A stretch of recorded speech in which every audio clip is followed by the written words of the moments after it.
వసంత కాలంలో కుహు కుహుల రాగంతో మృదు మధురోహలు మనసున నింపే కోయిల ఈ జ్యోతి మనిషిని నమ్మి మమతలు పంచే కోవెల ఈ జ్యోతి.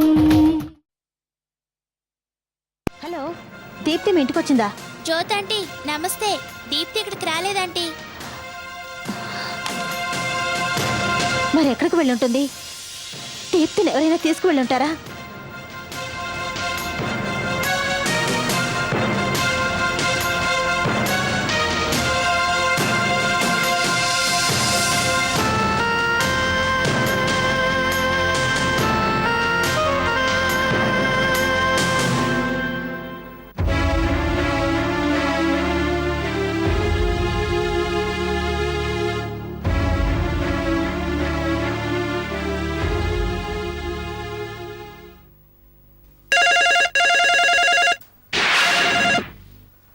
హలో, జ్యోతినా మాట్లాడేది? దీప్తి కనిపించడం లేదని మీరంతా తెగ టెన్షన్ పడిపోతున్నారు కదూ. దీప్తి నా దగ్గరే ఉంది. హొసై పాపిష్టిదానా, దీప్తి నువ్వు బలవంతంగా ఎత్తుకుపోయావా? నిన్నేం చేసినా పాపం లేదే. అనవసరంగా నోరు పారేసుకోకు. దీప్తిని బలవంతంగా తీసుకుపోలేదు. నాతో వస్తానని బలవంతం చేస్తే తీసుకెళ్లాను. మా ఇంట్లో దీప్తి చాలా సంతోషంగా ఉంది. నీ అద్దె కూతురు గొంతు వినాలనుందా? అయితే విను. హలో దీప్తి. అమ్మా, దీప్తి, హలో, మాట్లాడింది నీ అద్దె కూతురే. నీ దీప్తి గొంతు మీద నీకు నమ్మకం లేకపోతే తిన్నగా మా ఇంటికి వచ్చి చూడు. దీప్తి నీ దగ్గర కన్నా నా దగ్గరే హాయిగా ఉందన్న సంగతి కళ్ళారా చూసి తెలుసుకో.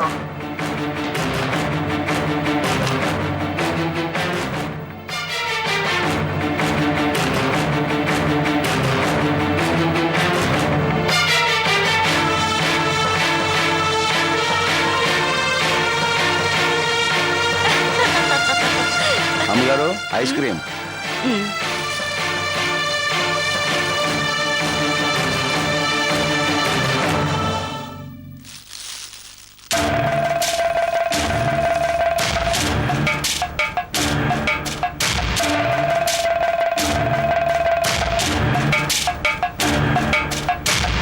బాగుందా? తిను.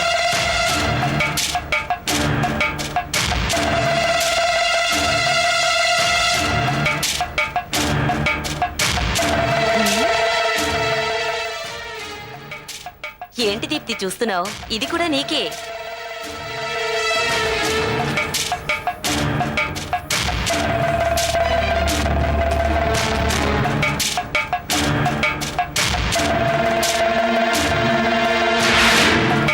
పంకజం, తినమ్మా. బాగుందా?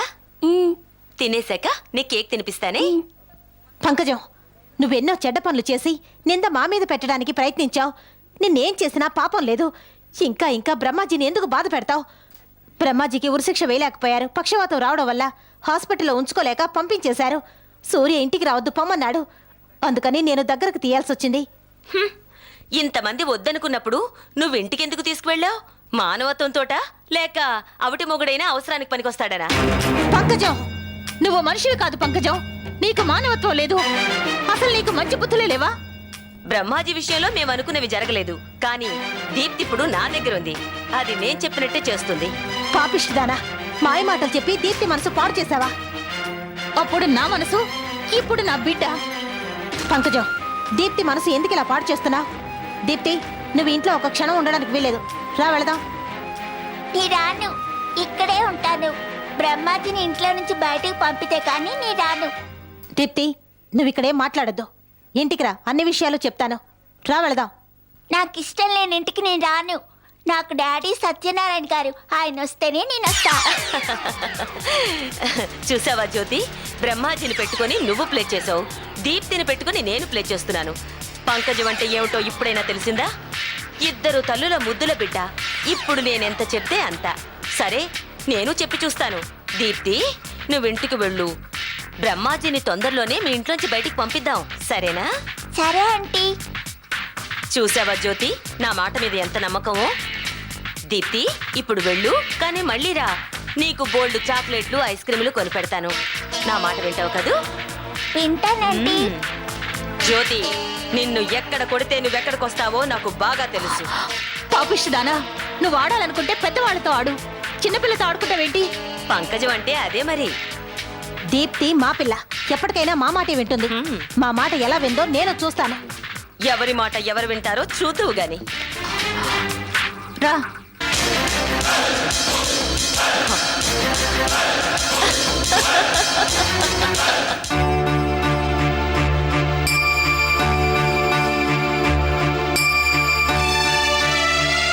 ఏదో మాట్లాడాలని వచ్చి మౌనంగా ఉండిపోయేవే, మాట్లాడు. ఒక్కోసారి మాటల కన్నా మౌనమే ఎంతో నయం. ఒంటరిగా ఉన్నప్పుడు మౌనం ఓకే. ఆత్మీయుల దగ్గర మౌనంగా ఉంటే వాళ్ళకి మన సమస్యలు ఎలా అర్థమవుతాయి? ఏ జాతి చరిత్ర చూసినా ఏమున్నది గర్వకారణం, నరజాతి చరిత్ర సమస్తం పరపీడన పరాయణత్వం అన్నాడు శ్రీశ్రీ. నా బతుకు అచ్చంగా అలాగే ఉందనిపిస్తోంది. నీ బతుకు నా బతుకే కాదు జ్యోతి, మనుషులందరి బతుకు అలాగే ఉంటుంది. కౌల వాక్కు అంటే మరి ఏమనుకున్నావు? బ్రహ్మవాక్కు. ఇంతకీ విషయం ఏమిటి? దీప్తి గురించి ఒకటే ఆరాటంగా ఉంటుంది. అదేమిటి? ఆ పిల్ల హెల్త్ ప్రాబ్లం సాల్వ్ అయింది కదా. నేను చెప్పేది ఆ ప్రాబ్లం కాదు. దీప్తి రాను రాను మొండిగా తయారవుతోంది. అస్సలు మాట వినడం లేదు. నాకు కూడా ఎదురు చెప్తోంది. ఏమిటి విషయం? బ్రహ్మాజీ ఇప్పుడు అస్సలు కిట్టడం లేదు. అతన్ని చూస్తేనే చిరాకు పడిపోతోంది. అంతగా దీప్తి బుర్రపాటు చేసింది ఆ పంకజం. పంకజమా? అవును సార్. అందరూ కాదు పొమ్మన్న బ్రహ్మాజీని పెద్ద గొప్పగా నేను చూసుకుంటానని ఇంటికి తీసుకొచ్చాను. ఇప్పుడు ఎక్కడికి పంపను? కాస్త కూస్తో మానవత్వం ఉండడం, మనిషి ధర్మం పాటించడం నేరమా చెప్పండి? జ్యోతి, పంకజానది ఎంతకైనా తెగించే నైజం కదా. నీతో ఢీకొన్న ప్రతిసారి నడుం విరిగి కింద పడుతోంది. ఇంకా స్నేహ అయిపోయింది. ఇప్పుడు దీప్తి మీద మొదలుపెట్టింది. చెప్పాల్సిన విధంగా సమాధానం చెప్తే సరిపోతుంది. ఎలా సార్? మంచివాళ్ళం కదా, ఆలోచిస్తే ఏదో మార్గం దొరక్కపోదు. జ్యోతి, నువ్వెంత గొప్పదానివి. పెళ్ళై కొన్నేళ్లు కాపురాలు జరిగి విడాకులు తీసుకుని విడిపోతున్న వాళ్ళు ఉన్నారు. అలా విడిపోయాక ఒకరి గురించి మరొకరు అస్సలు పట్టించుకోవడం లేదు. అలాంటిది నువ్వు నీ బతుకును అతలాకుతలం చేసిన దుర్మార్గుడు క్లిష్ట పరిస్థితిలో ఉంటే వాడిని ఆదుకున్నావు. నీకు సాటి గాని పోటీ గాని ఎవరు రాగలరు చెప్పు? సార్, బ్రహ్మాజీని బయటికి ఎంటకుండా ఇంట్లోనే ఉంచుకోవడం దీప్తి కోపంగా ఉంది. దీప్తి మీ మాట వింటుంది కదా, దానికి మీరే నచ్చ చెప్పాలి. చూద్దాం. నీ మాటల్ని బట్టి పంకజం చాలా పకడ్బందీగా దీప్తి మనసు పాడు చేసి ఉంటుంది. జాగ్రత్తగా ఆలోచించి ఏదో ఓ దారి వెతకాలి. సార్, మీ ఉద్దేశం? సదుద్దేశమే. దీప్తి బ్రహ్మాజీ ఇద్దరూ కావాలనుకోవడం వల్లే నీకు ఇన్ని సమస్యలు వస్తున్నాయి. వాళ్ళిద్దరిలో నీకెవరు ముఖ్యం? దీప్తి. కదా, బ్రహ్మాజీ మూసేసిన పుస్తకం, దీప్తి తెరవబోయే అధ్యాయం. అందుకని దీప్తి నీకు ముఖ్యమైనప్పుడు దీప్తినే కాపాడుకోవాలి. మరి బ్రహ్మాజీ అతనేమవుతాడు? జ్యోతి, ఓ మనిషిని ఆదుకోవాలంటే ఏదో ఓ రకంగా ఆదుకోవచ్చు. మన ఇంట్లోనే ఉంచుకోనక్కర్లేదు. నీకు దీప్తి సంతోషమే కదా ముఖ్యం. ఆలోచించు.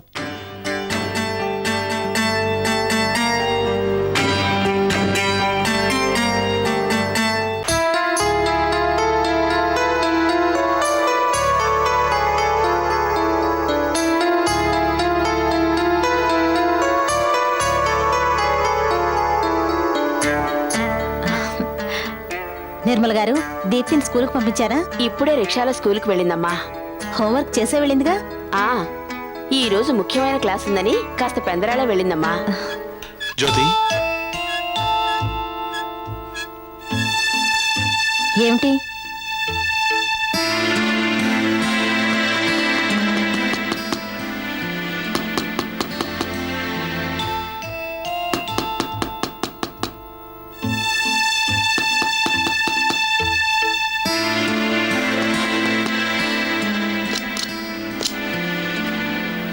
ఏమిటి సార్? బ్రహ్మాజీ కోర్టుకు హాజరు కావాలని ఆర్డర్స్ వచ్చాయి, చూడండి.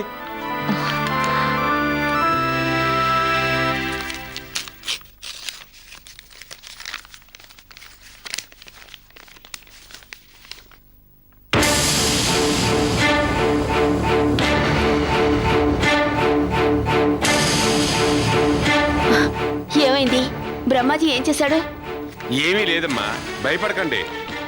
కోర్టులో బ్రహ్మాజీని సబ్మిట్ చేయమని ఆర్డర్స్ వచ్చాయి, అంతే.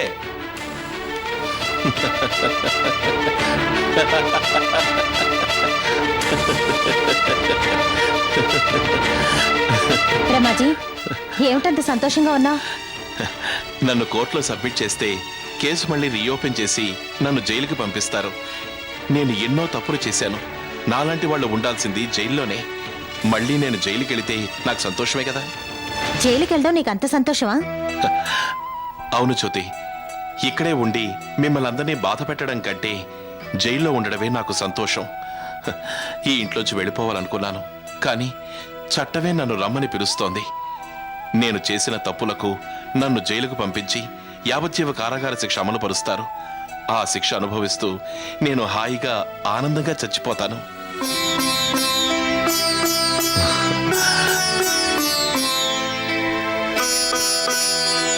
వస్తానమ్మా. వస్తానమ్మా. అలాగే.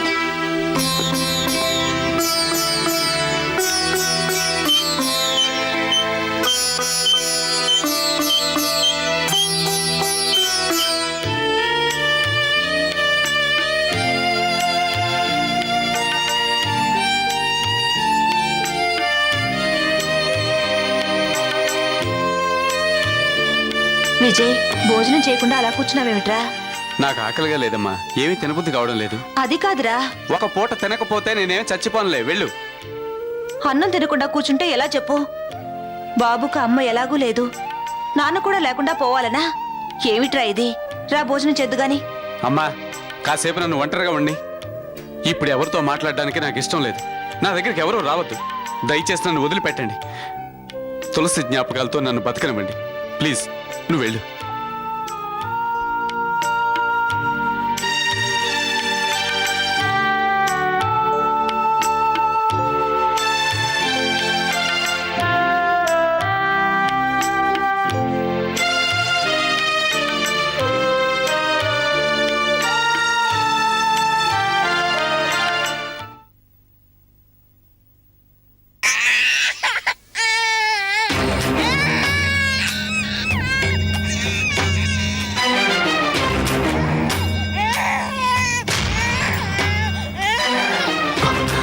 ఊరుకోమ్మా, ఊరుకో.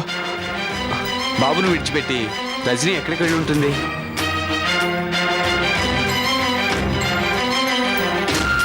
రజనీ, రజనీ,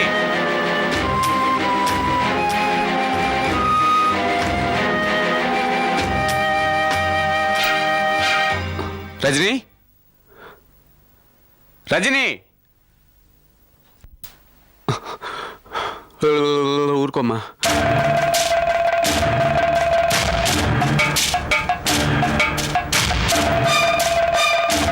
మహారాజశ్రీ విజయ్ గారికి నేను ఈ ఇల్లు విడిచి వెళ్ళిపోతున్నాను. నేను మీరు కలిసి కాపురం చేస్తున్నామని ఊరంతా మనల్ని ఆడిపోసుకుంటోంది. మీ ఆస్తి కోసమే మీ దగ్గర ఉన్నానని, మీ కోరిక తీరుస్తున్నానని అందరూ మాట్లాడుకుంటున్నారు. నేను పని మనిషిగా మీ ఇంటికి వచ్చాను. పని మనిషిగా పనికొచ్చే పనులే చేశాను. మీ బాబు కోసమే నేను ఇంట్లో ఉన్నాను. మీ ఆస్తి అంతస్తు నాకు అవసరం లేదు. నాకు పెద్ద పెద్ద ఆశలు లేవు. అయితే ఊరు జనం వేసే నింద నేను భరించలేకపోతున్నాను. మీరు మగాళ్ళు, ఎన్ని మాటలన్నా భరించగలరు. కానీ నేను ఆడదాన్ని, అస్సలు భరించలేను. నా వల్ల మీకు చెడ్డ పేరు రాకూడదు. బాబుని మీరు ఎలాగోలా కష్టపడి పెంచుకుంటారు. నేను వెళ్ళిపోతున్నాను. మీకు కష్టం కలిగిస్తే క్షమించండి. ఇట్లు మీకేమీ కాని రజని.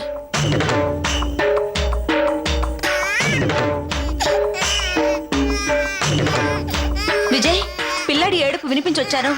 రజని ఎక్కడా?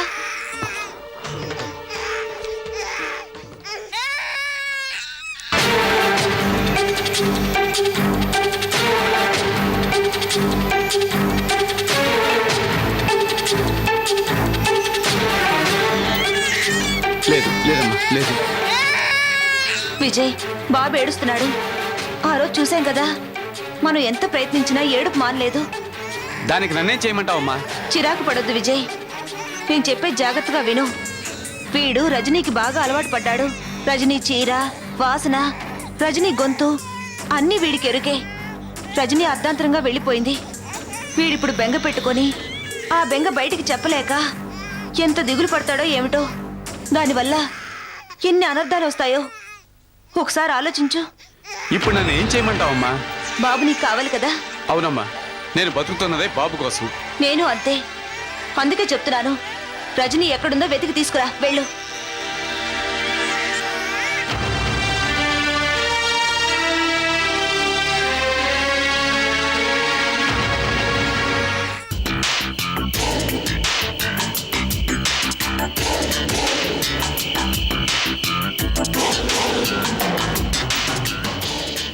ఎంతో కష్టపడి నేను అనుకున్నది చేశాను. సక్సెస్ అవుతుందనే అనుకుంటున్నాను. చూద్దాం ఏం జరుగుతుందో, మన లక్కీ ఎలా ఉందో.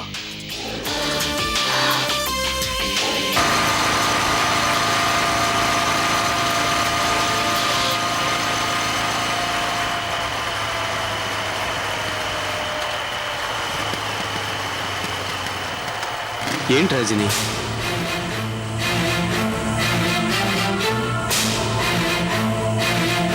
రజని, ఇప్పుడు ఏమైందని ఇల్లు విడిచి వెళ్ళిపోవాలని నిర్ణయించుకున్నావు? మేము నిన్ను అంతగా బాధ పెట్టామా? ఏమిటి రజని మాట్లాడు? నాతో మాట్లాడకూడదు అనుకున్నావా? అంత తప్పు నేనేం చేశాను? చిన్నబాబు గారు, మీరు తులసమ్మ ఎంత అన్యోన్యంగా ఉండేవారో నాకు తెలుసు. ఆ దేవుడు తులసమ్మ గారిని అర్ధాంతరంగా తీసుకెళ్లిపోయాడు. మీకు నాకు పెళ్లి చేయాలని పెద్దవాళ్ళు చూస్తున్నారు. అది మీకు ఇష్టం లేదని నాకు తెలుసు. ఇంకా నేను అక్కడే ఉంటే పెళ్లి మాట ఎత్తి మాధవమ్మ గారు మిమ్మల్ని బాధ పెడుతూనే ఉంటారు. పైగా ఇప్పటికే ఊళ్ళో వాళ్ళు మీ గురించి నా గురించి ఆడిపోసుకుంటున్నారు. ఇంక గోడల మీద రాతలే తరువాయి. నా రాత ఇలా ఉంటే మీరేం చేస్తారు? నా గురించి ఆలోచించకండి. మీరెంత మంచివారో నాకు తెలుసు. నలుగురు మీ గురించి తప్పుగా మాట్లాడుకోవడం నాకిష్టం లేదు. అందుకే నేను ఇల్లు విడిచి వచ్చేశాను. నువ్వు ఇల్లు విడిచి వచ్చినంత మాత్రాన మాట్లాడేవాళ్ళు మాట్లాడకుండా ఉంటారా? పెద్దవాళ్ళు మన పెళ్లి మాట ఎత్తకుండా ఉంటారా? నా కొడుక్కి ఓ తల్లిగా ఉంటావని పెద్దవాళ్ళు ఆలోచిస్తున్నారు. ఊరంతా ఏమనుకున్నా పర్వాలేదు. చిన్నప్పటి నుంచి మా అబ్బాయిని పెంచి పోషించావు. నా కోసం కాకపోయినా వాడి కోసమైనా నువ్వు మా ఇంట్లో ఉండాలి. ఇంకేం మాట్లాడుకు. రా వెళ్దాం. చిన్నబాబు గారు, నేను మీతో రాను. మీ ఇంట్లో ఇంకా నేను పని మనిషిగా ఉంటే మీ మీద లేనిపోని నిందలు వేస్తారు. ఆ మాటలు నేను వినలేను. రజని, నన్ను అర్థం చేసుకోవడానికి ప్రయత్నించు. మా గురించి బాగా తెలుసుందానివి. నా కొడుకు తల్లి లాంటి దానివి. నిన్ను పిలుస్తున్నది మా ఇంటి పని మనిషిగా కాదు, మా ఇంటి మనిషిగా. నా కొడుకు తల్లిగా ఉండమని పిలుస్తున్నాను. రా, బైక్ ఎక్కు. విజయ్, నిన్ను ఎలా దారికి తీసుకురావాలో నాకు బాగా తెలుసు. అందుకే ఇలా నాటకం ఆడాను. నువ్వొట్టి పప్పు శుద్ధగాడివి. ఇంతకాలానికి నన్ను చేసుకోవడానికి ఒప్పుకున్నావు. మరో మగాడైతే నేను కనిపించగానే లొట్టలు వేస్తూ వెంటపడేవాడు. ఏంటి రజని అలా అయిపోయావు? చిన్నబాబు గారు, మీరు చెప్పినట్టే ఒప్పుకొని చిరంజీవి శేషేంద్ర కోసమే నేను మీతో వస్తున్నాను. ఒరే అమ్మాయి కూడా, మిమ్మల్ని అందరినీ చెట్టుకొకరిని పొట్టకొకరిని చేస్తాను. నన్ను పెళ్లి చేసుకోవడానికి నువ్వు ఒప్పుకున్నావంటే నీ పతనానికి సమయం దగ్గరకు వచ్చిందన్నమాట.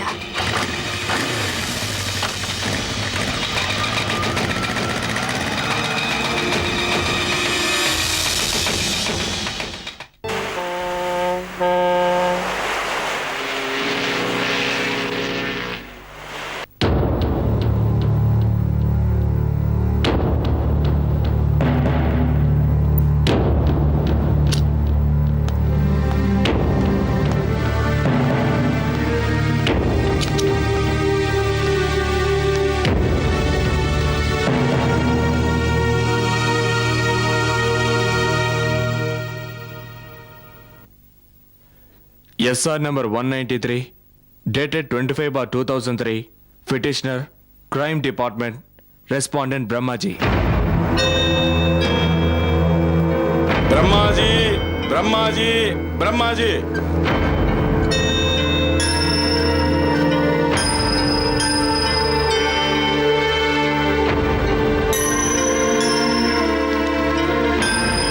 ప్రొసీడ్. యువర్ ఆనర్, ఈ వ్యక్తి పేరు బ్రహ్మాజీ. ఇతని మీద ఎన్నో కేసులు, హత్యానేరాలు ఉన్నాయి. అవన్నీ నిజమని నిరూపణై IPC 302 సెక్షన్ ప్రకారం ఉరిశిక్ష విధించారు. ఇతన్ని ఉరిదీసే సమయానికి ఫిట్స్ వచ్చి ఆ తర్వాత పక్షవాతం రావడం వల్ల ఉరి తీయలేకపోయారు. కోర్టు ఆజ్ఞ మేరకు మళ్లీ ఇతన్ని కోర్టులో ప్రవేశపెట్టాం. ఇతనికి వచ్చిన పక్షవాతం చివరి వరకు బాగు కాదని డాక్టర్ సర్టిఫికేట్ ఇచ్చారు. చూడండి.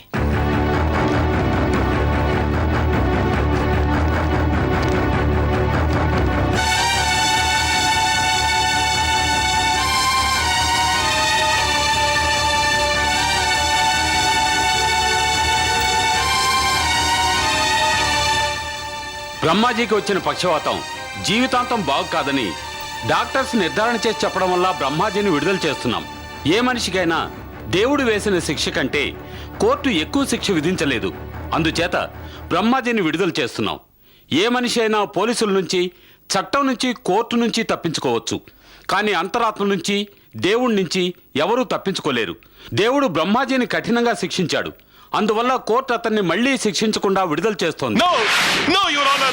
నాకు విడుదల వద్దు, నన్ను విడుదల చెయ్యొద్దు. నాకు ఉరి శిక్ష విధించండి. నేను చేసిన పాపాలకు బతకూడదు, చావాలి, వెంటనే చచ్చిపోవాలి, వెంటనే చచ్చిపోవాలి.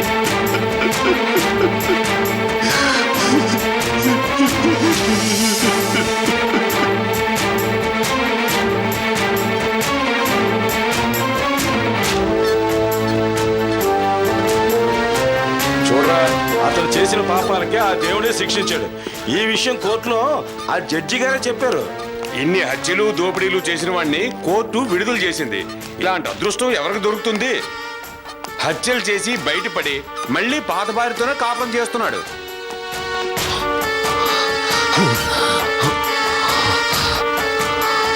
బ్రహ్మాజీ, ఇది పబ్లిక్ ప్లేస్, గొడవలొద్దు. అయినా నువ్వు ఎంతమంది నోళ్ళని మోయించగలవు? ఆపు, నన్ను ఎక్కడికి తీసుకెళ్తున్నావు? నన్నేమీ అడగొద్దు, నాతో రా అంతే. వద్దు జ్యోతి, నేను రాను. కోర్టు నన్ను పిలవగానే నాకు తప్పకుండా ఉరిశిక్ష విధిస్తారనుకున్నాను. అందుకే కోర్టుకొచ్చాను. కానీ శిక్ష వేరే విధంగా వేశారు. ప్రాణాలతో ఉంచి ఇలాగే బతకమని పెద్ద శిక్ష వేశారు. నేను అనుకున్నట్టు ఏదీ జరగలేదు. చివరకు చావు కూడా నన్ను వదిలి పారిపోయింది. నిజం చెప్తున్నాను, నేను మీ ఇంటికి రాను. బ్రహ్మాజీ, జ్యోతి, నీకంటూ కుటుంబం ఉంది. నేను శిక్ష అనుభవించడమే కాకుండా నేను నీతో ఉంటే నువ్వు కూడా శిక్ష అనుభవించాల్సి వస్తుంది. నేను నీతో రాను. బ్రహ్మాజీ, నిన్ను మా ఇంటికి తీసుకువెళ్ళడం లేదు. మరెక్కడికి తీసుకెళ్తున్నావు? నీకు కావలసిన ఏర్పాట్లన్నీ చేశాను. నువ్వేం మాట్లాడకుండా రా.